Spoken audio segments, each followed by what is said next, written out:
Hey, Troy Wayne Gardner. The next time that you send me a nasty email talking about respect, let's talk about respect, dude. When I lived at 282 Kings Lake Drive here in Shepherdsville in Kings Forest, while I was at work, you broke in my trailer, moved in, put a fence around my house. The trailer was in my name. The property was in Mom and Dad's name. I was paying them for the property, lived there 9 years. You called the cops on me.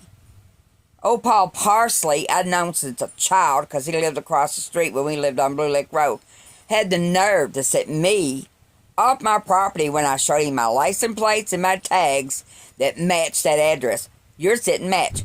You know how you got off? Mommy Faye. You're another Billy Webb and Carolyn is what you are. Yeah. You stayed drunk.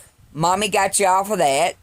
You had wrecks all over the place. You had wrecks with Della's first husband, Tony McCubbins. Mommy got you off of that. Let's talk about respect, dude. When it took me 3 months, they kept telling me, well, you need an eviction notice.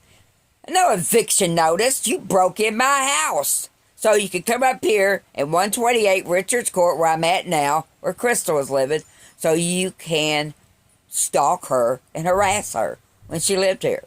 You'd come up here and run donuts around the yard, and by the time she called the cops, they got here, you was gone. You was down at my house. So let's talk about respect. You know why I'm recording this stuff? Because I am sick and tired of Bullitt County not doing nothing for me or Corey.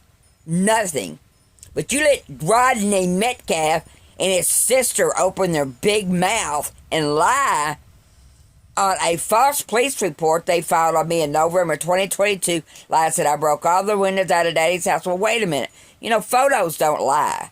Then he went to court when I had to take Daddy to court in April 2024 because of the water where Della lived over there 23 years and they're putting a water septic system in to try to get that turned off. Rodney sat right there in front of, yes, Della's half-sister, Jennifer Porter. That's what Mom told me.